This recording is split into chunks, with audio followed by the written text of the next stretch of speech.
Depuis quelques jours déjà et pendant encore environ 2 semaines au minimum, il est possible d'observer avec une paire de jumelles une comète historique qui est tout aussi rare que la comète de Halley et qui nous livre encore une fois un spectacle unique bien que moins spectaculaire. 12P Pons-Brooks, c'est son petit nom, comète qui revient tous les 71 ans en moyenne, est en effet proche du pic de sa luminosité et ne s'avère une nouvelle fois pas décevante. Mais comment l'observer et quel est l'essentiel à savoir et à connaître sur elle? Eh bien, c'est surtout ceci que je vous propose de faire ensemble le point dans ce nouvel épisode du ciel vu de la Terre.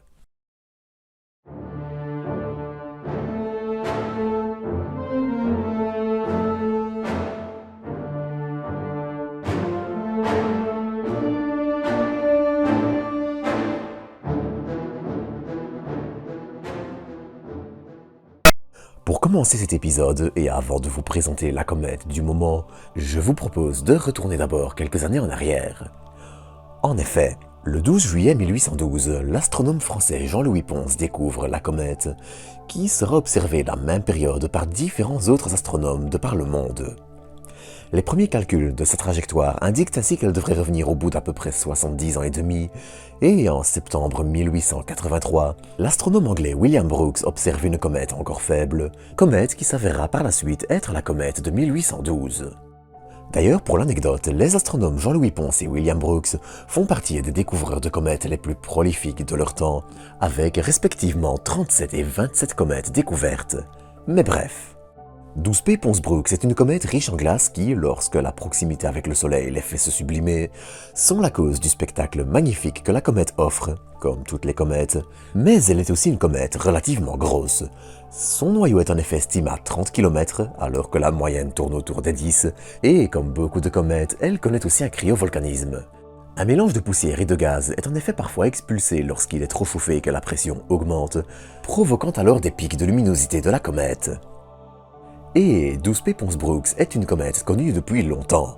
Si sa découverte formelle est datée à 1812, on peut faire remonter sa trace avec certitude jusque dans des observations d'astronomes chinois vers 1385, et même, théoriquement, les années 245.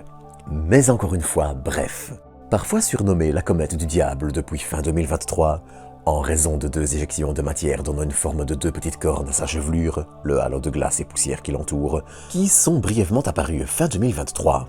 Et pour ceux que ça intéresse, la comète est aussi assez facile à observer. Si vous n'habitez pas en centre-ville et pouvez avoir un coin où la pollution lumineuse est modérée, une simple paire de jumelles ou un petit télescope seront suffisants, même si parfois la comète peut s'avérer visible à l'œil nu.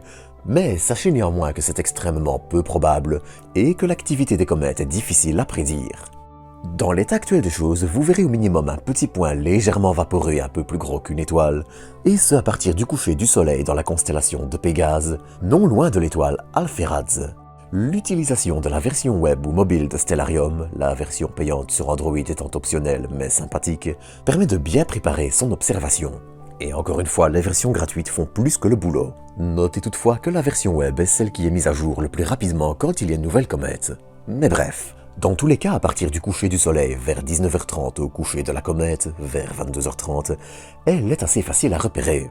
Le matin en revanche, elle est bien plus basse sur l'horizon et va au fil des jours devenir de plus en plus difficile à observer basse sur l'horizon et avant les premières lueurs de l'aube. Néanmoins, elle restera confortablement observable le soir jusque mi-mars et jusque fin mars en étant rapide. Elle se décalera en effet progressivement vers les constellations d'Andromède puis du Bélier et deviendra inobservable en France métropolitaine vers mi-avril, même si la meilleure période est de loin dans les jours qui viennent.